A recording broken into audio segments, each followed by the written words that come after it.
Cashing with the wolf from a different line. Today we're talking about something that can quietly change your whole read on a race card, identifying peak performance markers in a stable, in real time. Not in a vague, they seem informed way, but in a measurable way you can track week to week. Specifically, we're going to focus on what happens over the last 14 days, sudden shifts in trainer strike rates, changes in how far their horses are being beaten, and that sneaky pattern people miss, where a yard goes from always being thereabouts to suddenly winning everything. And we'll do it without pretending stats are magic. Because plenty of people see a surprise winner and instantly declare, this trainer is hot. But sometimes it's just a perfect trip, or a pace collapse, or the horse finally got the right surface. So we're going to separate the one-off from the stable-wide signal. Exactly.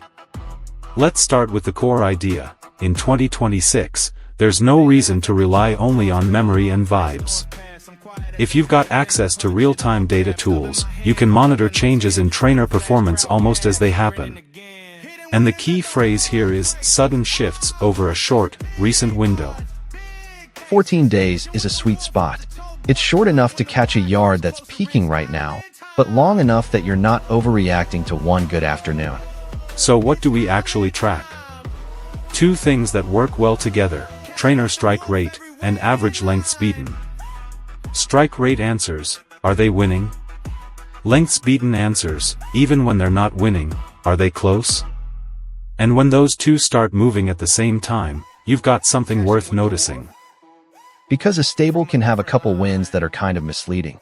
Like, they win 2 races at short prices with obvious standouts, but the rest of the runners are finishing tailed off. Strike rate looks fine, but the overall yard isn't necessarily firing. Right. So here's the first practical marker. Over the last 14 days, do you see the average lengths beaten shrinking across multiple runners? Not just one horse, but several different horses, different race types, maybe even different tracks. That's the everything is running a bit better clue.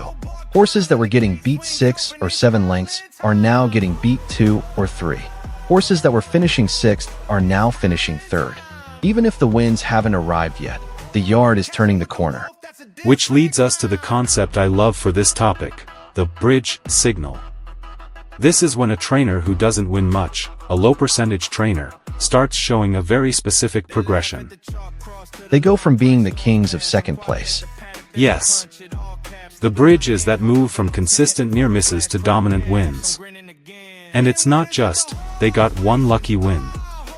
It's a pattern, a run of seconds and thirds where the horses are finishing strongly, often within a length or two, and then suddenly those same types of runners start getting their heads in front. Let's make it concrete. Imagine a trainer who normally wins at, say, 5%. For a month they're popping up with placed horses. Not all the time, but enough that you're like, okay, they're having a better spell. Then, in the last 2 weeks, you see 2 or 3 winners. And what's interesting is how those wins happen. Dominant wins, not desperate ones. Not a bob of the head after the perfect rail run. More like, the horse travels strongly, puts the race away, wins by a couple lengths, maybe even geared down late. That's a very different signal. And the bridge isn't only about margins. It's also about repeatability. Do they back it up with another runner the next day? Another track the next weekend?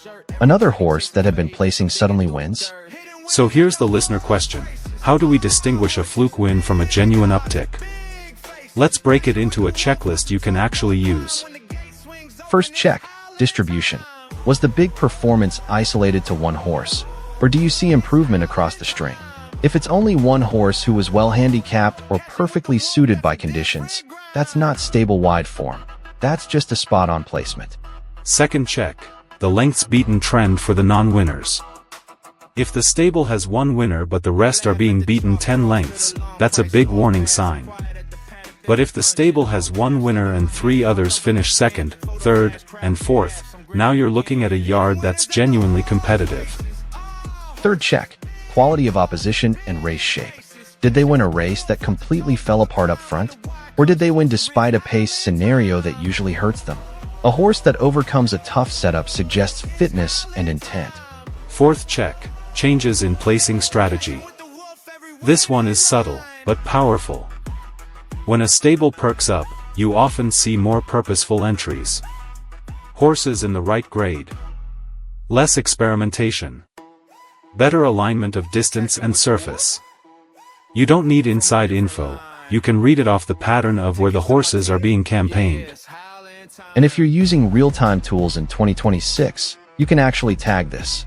You can monitor the last 14 days for improved finishing positions, tighter margins, and then that conversion into wins.